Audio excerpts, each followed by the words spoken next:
The flagship Lumenvesk drifted through the violet currents of the Hellion Reach like a cathedral made of light.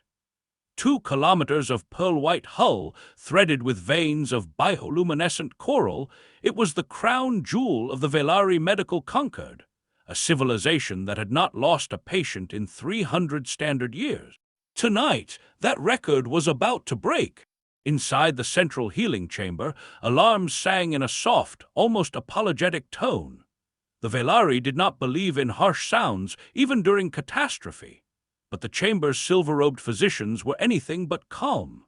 They moved in tight, frantic orbits around a floating crystalline cradle, their long, four-fingered hands trembling as they manipulated streams of light only they could see. In the cradle lay matriarch Veshelin, the spiritual and political heart of the Concord. Her skin, normally the soft lavender of a dawn nebula, had gone the color of old ash.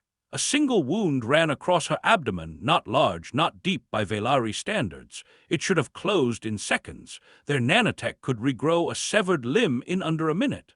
They had cured diseases that had not yet evolved. And yet, the wound would not close. "Resequence the synth flesh," whispered Healer Prime Onathar, his 3 eyes flickering between gold and panicked red. "Try the 7th harmonic, then the 9th. The young apprentice beside him, Tilly, obeyed with shaking hands. A shimmer of silver mist descended onto the matriarch's body. For a heartbeat, the wound seemed to knit. Then the flesh rippled, rejected the nanites, and split open again, wider this time. A thin trickle of indigo blood escaped onto the cradle. A junior healer fainted. 2 more turned away. "It's adaptive," Onathar breathed. His voice was the voice of a god discovering he could die. "The wound is learning our technology. Every attempt teaches it how to resist the next." "Then we use older methods," Tilly said. "The bioweave, the plasma seal. We have tried them all." Onathar's hands fell to his sides. For the first time in his 800-year career, he did not know what to do. "Every method we have invented in 10,000 years, every one." The chamber fell into a silence so heavy it seemed to bend the light. Outside the great curved windows, the Hellion Reach turned slowly, indifferent. Tilly's eyes, wide, young, only 1 century old, drifted across the gathered healers. The greatest medical minds in the known galaxy. Frozen, useless. "Then," she said, and her voice was barely a breath, "we ask outside the Concord." Onathar turned toward her sharply. "There is no outside the Concord. We are medicine." "There are others," Tilly insisted. "Worlds we have catalogued but never consulted. The Concord Registry lists 312 sapient species with surgical traditions. Some of them," she swallowed, "some of them still use physical contact to heal." A ripple of disgust passed through the room. Physical contact, tools, touching open flesh with one's own hands. It was the stuff of horror stories told to Velari children. But the matriarch was dying. Onathar closed his eyes. When he opened them, they were the dull bronze of resignation. "Send the distress call, wide spectrum, anyone within 2 parsecs.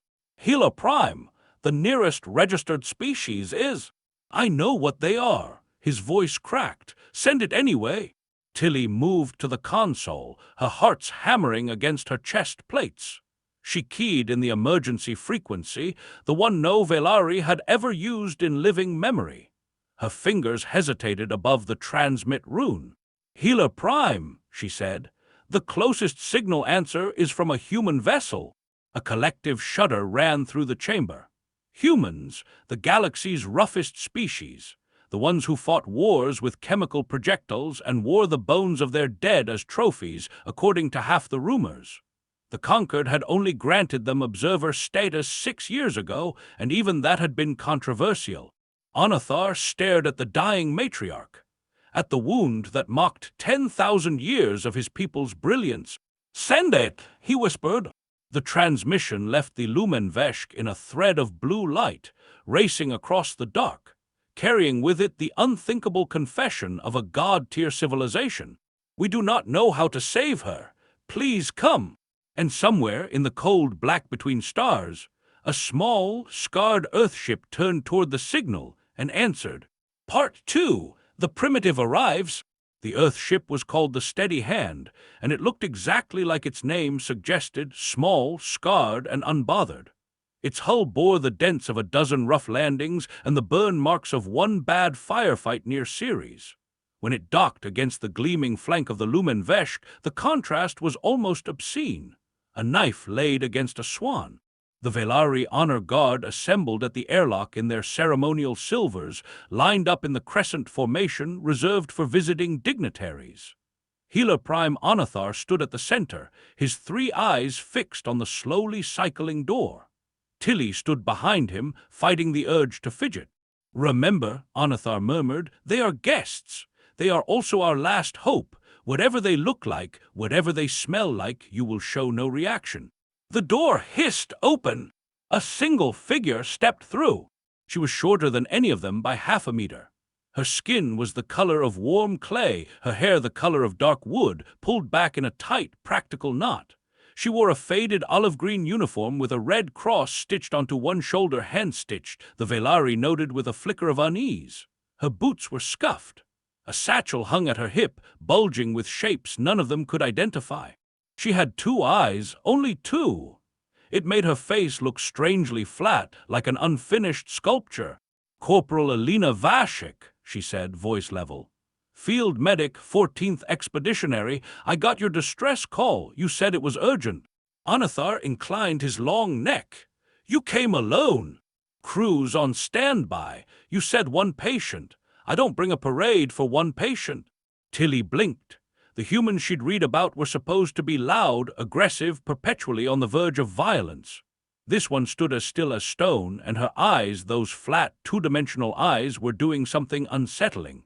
They were measuring the room, the exits, the guards, the Healer Prime's stance, all in the space of 3 breaths. "Follow me," Onathar said. "There is no time for ceremony." "Good. I hate ceremony." They moved through the corridors of the Lumen Veshk at a near run. Velari healers and attendants pressed themselves against the curved walls as the procession passed, staring openly at the human in their midst. Some covered their mouths. One young initiate let out a small, involuntary squeak. Elena did not appear to notice. Or if she did not care. "Tell me about the patient," she said. Onathar spoke as they walked. He explained the matriarch, the wound, the nanotech, the way the injury seemed to learn, to adapt, to mock every solution they threw at it. Elena listened without interrupting. Her face did not change. When he finished, she said only 1 word. "Cause." "Unknown. An accident in the meditation gardens." She fell against a ceremonial blade. Elena's mouth tightened, just slightly. Tilly caught it, a micro-expression that the apprentice's training in xenophysiology told her meant, "I do not believe you, but I will ask later."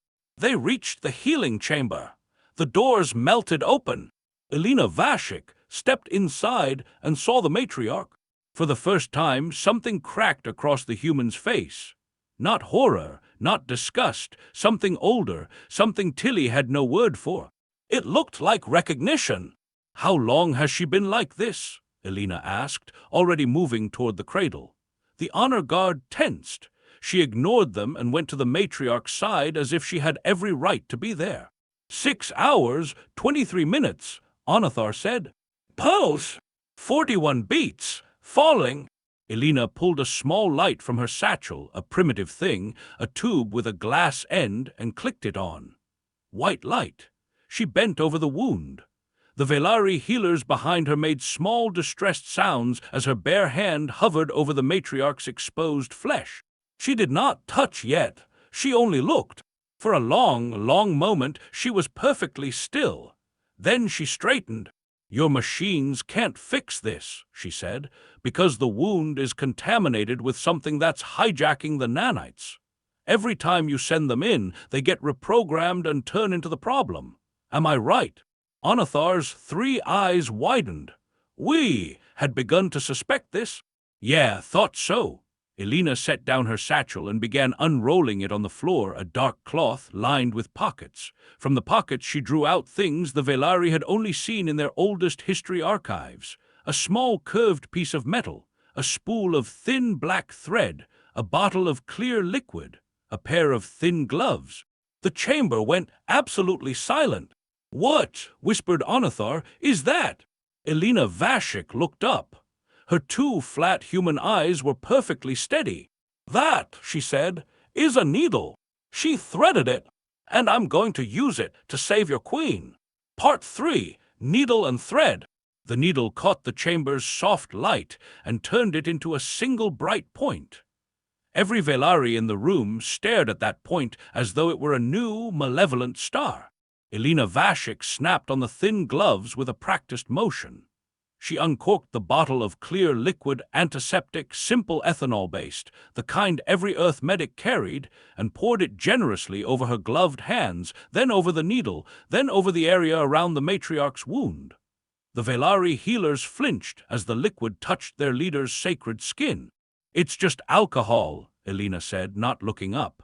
"It kills microbes. Your nanites do the same thing, just fancier. Right now fancier isn't working, so we go old school." "You will cut her further," one of the senior healers whispered, horrified. "No, I'm going to close what's already open." Elena's voice was calm, almost gentle. "The nanites can't bond because something's interfering, so I'm going to bypass the chemistry entirely and use mechanics. Two edges of flesh, pull them together, hold them with thread until her own body can take over." "Her body has not been asked to heal itself in centuries," Onathar said softly. "We always helped." Elena paused. For the first time, she looked up at the healer prime, really looked at him. Her flat human eyes softened a fraction. "Then it's about time you let her remember how." She bent over the wound. Tilly would replay the next 40 minutes in her mind for the rest of her life. The human worked with a quiet, total focus. Her hands moved like she had done this 1,000 times, and from the calluses on her fingers she had. The needle dipped into the matriarch's flesh with a gentleness no one in the chamber had expected. In, across, out, pull, knot, cut, in, across, out. Each stitch was a small, deliberate act of architecture. The Velari watched in a silence so deep it felt religious. This was the species they had pitied. The species they had almost not invited into the galactic community because they were too primitive, too physical, too rough. And here was one of them, performing surgery with 2 flat eyes and 10 clumsy fingers and a piece of curved metal, doing what every healer in the Conquered had failed to do. Halfway through, the matriarch's breathing changed. It was subtle, a deeper draw, a longer exhale. Onathar's 3 eyes flooded with gold. "Her oxygen uptake is rising," he whispered. "Her pulse is stabilizing." "Yeah," Elena said, never breaking rhythm. "Once you stop the bleeding mechanically, the body remembers the rest. She's strong. Whatever she is, she's strong. She is a matriarch of the Conquered. Then she's been carrying a lot of people for a long time. Bodies like that don't quit easy."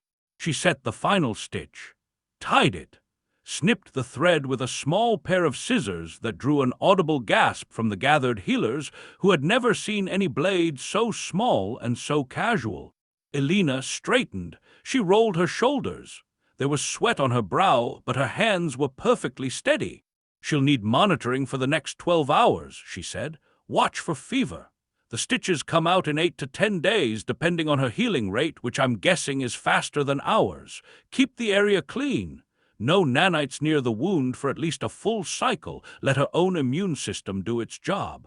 It'll remember how, I promise." She peeled off her gloves. Onathar stared at the closed wound on his matriarch's body. A thin, neat line of dark thread held her flesh together, primitive, visible, almost ugly by Velari standards. And yet beneath it, color was returning to her skin. The ash gray was retreating. A faint lavender glow was beginning to pulse again at her temples. She was going to live.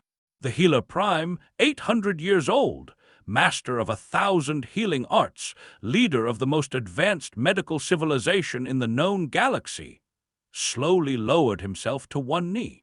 The entire chamber followed. Elena Vashik blinked. "Oh no, please, you don't have to." "We do," Onathar said. His voice trembled. "We absolutely do." Tilly knelt with the rest, her young hearts pounding. She watched the human stand awkwardly in the middle of the kneeling chamber, scratching the back of her neck like she'd rather be anywhere else, and Tilly thought, "The galaxy has been wrong about them. The galaxy has been so very wrong." Elena cleared her throat. "Look, I'm glad she's okay, but I need to say something, and I need to say it now while she's still vulnerable." Onathar lifted his head. "Speak!" Elena's eyes had gone hard again. The medic was gone. Something else was in her place, something Tilly did not yet have a name for. "That wound wasn't an accident," Elena said quietly. "Somebody made sure your nanites couldn't fix it. Somebody who knew exactly how your tech works. The chamber went cold." "Healer Prime," Elena said. "Your matriarch didn't fall on a blade." "Then what?" "Somebody on this ship is trying to kill her." Part 4. The Saboteur. The words landed in the chamber like stones dropped into still water. The ripples spread outward through the kneeling healers, through the honor guard, through the silver-robed attendants standing frozen at the doorway. Onathar rose slowly. "That is a grave accusation, Corporal Vashik." "It's not an accusation, it's an observation." Elena gestured at the small, glistening tools she had laid aside. "I pulled 3 particles out of that wound while I was stitching. They weren't tissue, they weren't blood, they were synthetic engineered, designed to read your nanite signature and feed it false bonding instructions. That's not something that grows on a ceremonial blade, that's something somebody put there." She held up a small, clear vial. Inside it, 3 flecks of metallic dust shimmered faintly. Onathar stared at the vial. His 3 eyes drained from gold to a sick, oxidized green. "Show me," he whispered. Elena handed him the vial. He turned it slowly in his long fingers, and his shoulders sagged the way only the shoulders of a very old being can sag, under the weight of something they had refused until this moment to believe. "There has not been a political assassination attempt in the Concord," he said, "in 912 years. "Congratulations on the streak," Elena said. "It's over." Tilly's mind raced. The meditation gardens, the ceremonial blade, who had been with the matriarch that morning? The list was small, the matriarch's inner circle, 3 senior healers, 2 political envoys, and a sound came from the doorway. Soft, almost too soft to notice, the faint, electronic chime of a sealed comm channel being opened. Elena's head snapped up. So did Tilly's. One of the silver-robed attendants near the door, a tall, slender Velari named Corneth, the matriarch's own personal aide of 40 years, was speaking very quietly into a wrist piece. His eyes were fixed on Elena. They were not gold. They were not bronze. They were the flat, empty black of a being whose plan had just collapsed. "He's calling someone," Elena said. Corneth's hand moved. It was not a fast movement by human standards. But the Velari were not built for combat, and none of them saw it coming. From within his silver robe, Corneth produced a slender silver tube, an emergency medical injector, the kind every senior attendant carried, and turned it not toward Elena, but toward the cradle, toward the matriarch. He was going to finish the job. Elena moved. The Velari would speak of it for years afterward.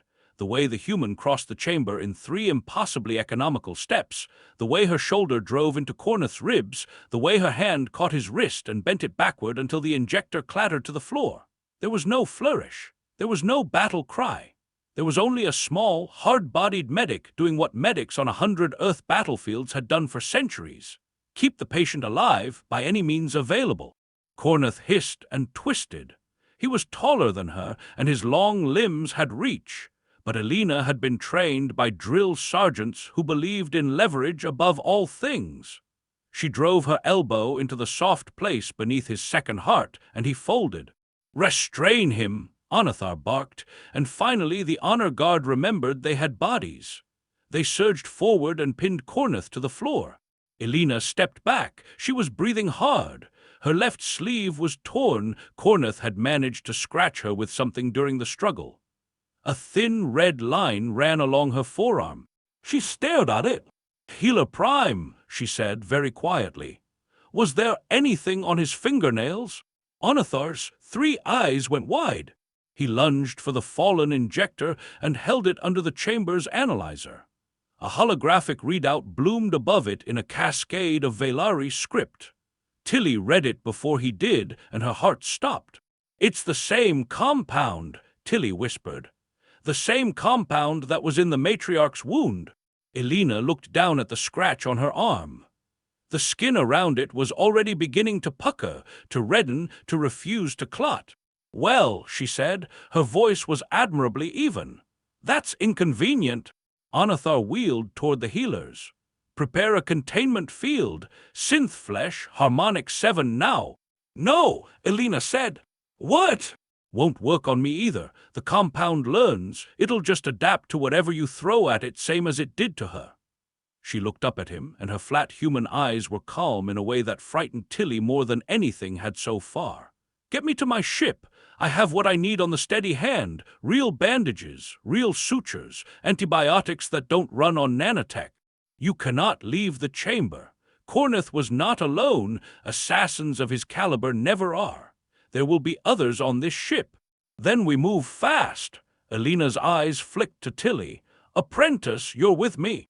Tilly's mouth fell open. "Me?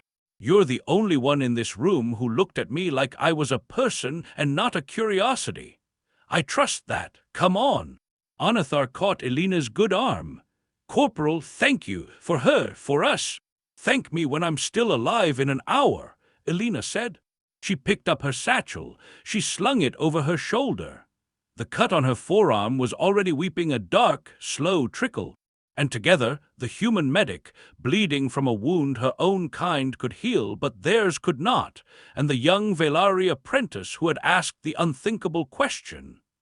They slipped out of the chamber into the white halls of the Lumenveshk, where somewhere in the gleaming silence more knives were waiting. Part 5, Hunted in the White Halls. The Lumenveshk had been designed for serenity, not pursuit. Its corridors curved in gentle, organic spirals, its lights pulsed with the slow rhythm of meditation. There were no sharp angles to hide behind, no alcoves, no service ducts a human could fit into. Every surface was open, every line was long, and every footstep echoed. It was, Elena Vashik thought grimly, the worst possible place to be hunted in. "Faster," she murmured to Tilly.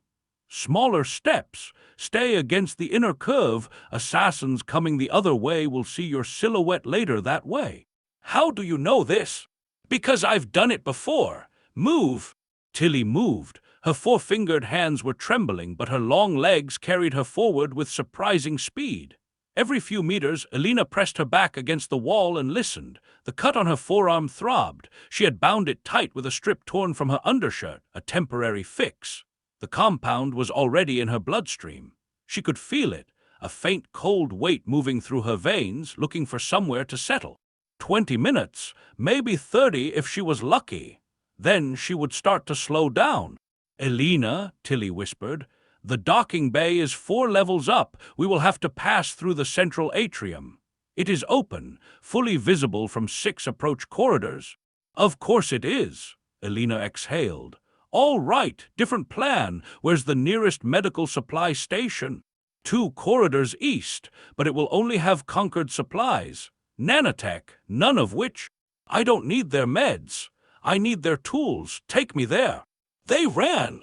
The medical station was small, white, and beautifully ordered, every drawer labeled in flowing Velari script. Elena began pulling them open one by one. Her left hand was starting to tingle now. Bad sign. "What are we looking for?" Tilly asked. "Anything sharp, anything heavy, anything that holds a charge." Elena yanked open a drawer of long crystalline scalpels. "These, yes, and there, that cauterizer, bring it." "Elena, these are healing implements." "On Earth," Elena said quietly, "we have a saying. The same hands that close a wound can open one.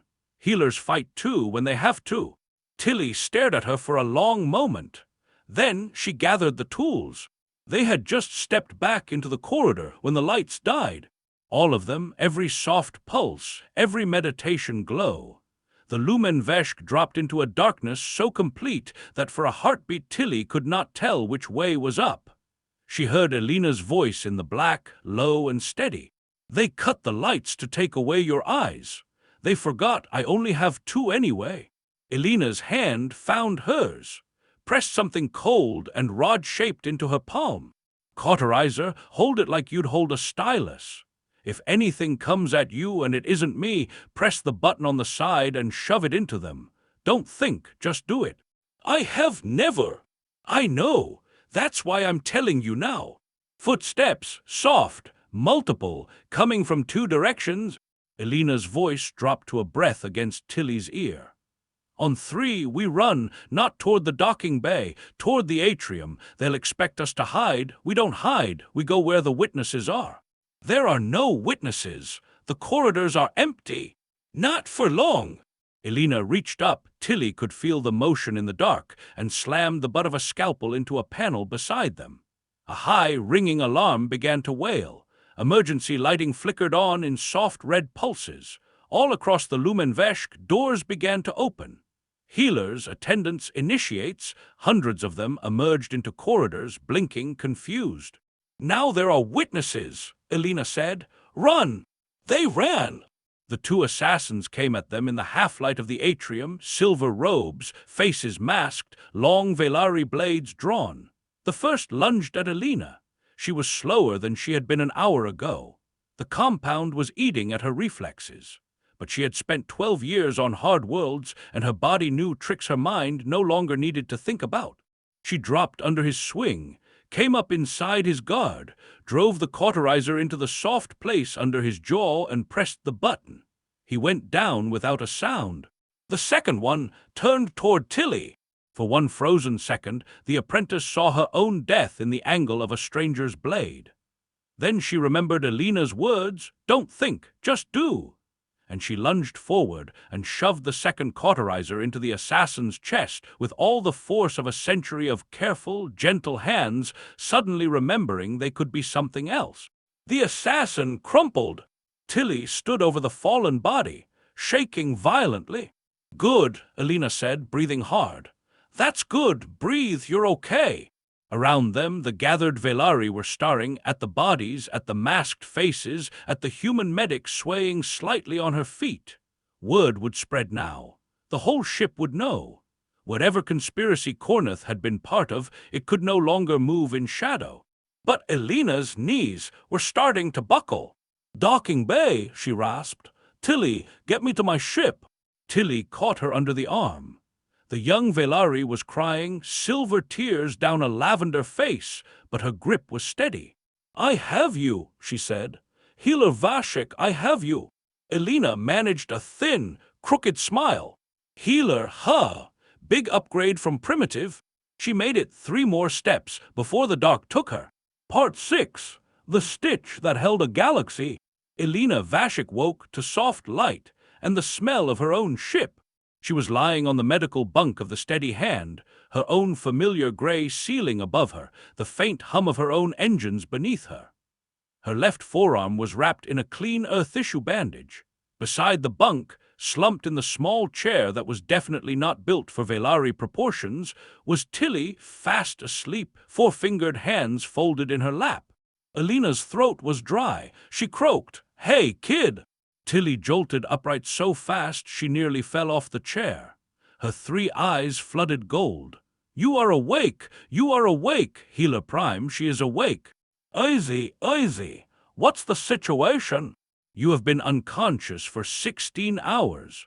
I administered the earth antibiotics from your medical locker as you instructed me before you collapsed. I followed your written notes. I hope I did it correctly." "You did it perfectly," Elena said, looking at the neat, even bandage.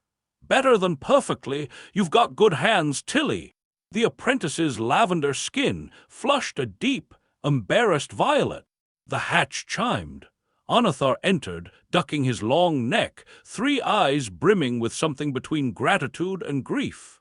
He went to one knee beside the bunk again, and this time Elena did not protest. "The matriarch lives," he said. "Her wound continues to close on its own. She has begun to speak. She has asked for you by name." "And the others?" "Corneth has confessed. He was part of a faction within the conquered, old families who believed the matriarch was opening our borders too quickly. They feared what would happen if lesser species were treated as equals. His 3 eyes lowered. They engineered the compound specifically to defeat our nanotech. They believed no civilization would be able to save her. They believed they were untouchable. They didn't account for stitches, Alina said. They did not account for humans. A long silence. Corporal Vashik, Onathar said, the matriarch wishes to grant you the conquered's highest honor. She wishes to name you healer outside the veil, a title given only twice in our history, both times to Velari saints. She wishes— I'm a corporal, Elena interrupted gently. I patch people up. That's what I do. I don't need a title. Then, what do you need? Elena thought about it.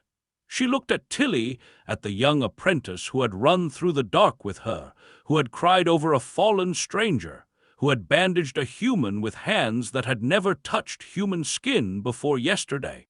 Take her on as a real student, Elena said. Teach her both ways, the new ways and the old ones. She has the instinct for it. She'll be a better healer than any of us. Onathar's 3 eyes turned to Tilly. The apprentice had gone very, very still. It would be, he said slowly, a profound break with tradition. Yeah, Elena said, but your tradition almost got your queen killed. Maybe a little break is overdue. Onathar bowed his long neck. It will be done. Tilly made a small, choked sound that was half a sob and half a laugh. 3 days later, the steady hand undocked from the Lumenveshk and turned its scarred nose back toward Earth. Elena Vashik stood at the viewport and watched the great pearl ship recede into the violet currents of the Hellion Reach. In her pocket was a small object Tilly had pressed into her hand at parting, a single Velari thread, woven from the silver fibers of the matriarch's own ceremonial robe, knotted in the human style. A stitch made by a Velari, for a human, the first one ever, in the long history of either species. The story, of course, did not stay quiet. It traveled first through the conquered, then through the trading lanes, then through every diplomatic channel in the known galaxy. Did you hear? The species said to one another. The Velari nearly lost their matriarch. Their machines failed. And then a human, closed the wound with a piece of metal and a piece of string. Some laughed at first. Then they stopped laughing, because the implication was clear, and it was terrible, and it was wonderful. The humans were not behind. The humans had never been behind. The humans had simply kept what the rest of the galaxy had thrown away in its rush toward perfection, the old skills, the rough hands, the willingness to touch a wound directly, the stubborn knowledge that sometimes the simplest tool is the one that works when nothing else will. When your gods fail, the saying began to spread, call a human. And in a small medical bay aboard the flagship of the most advanced healing civilization in the galaxy, a young Velari apprentice named Tilly sat down each morning and practiced, with trembling 4-fingered hands, the careful, ancient art of pulling 2 edges of flesh together with a needle and thread. She was not very good at it yet, but she would be. She had been taught by the best.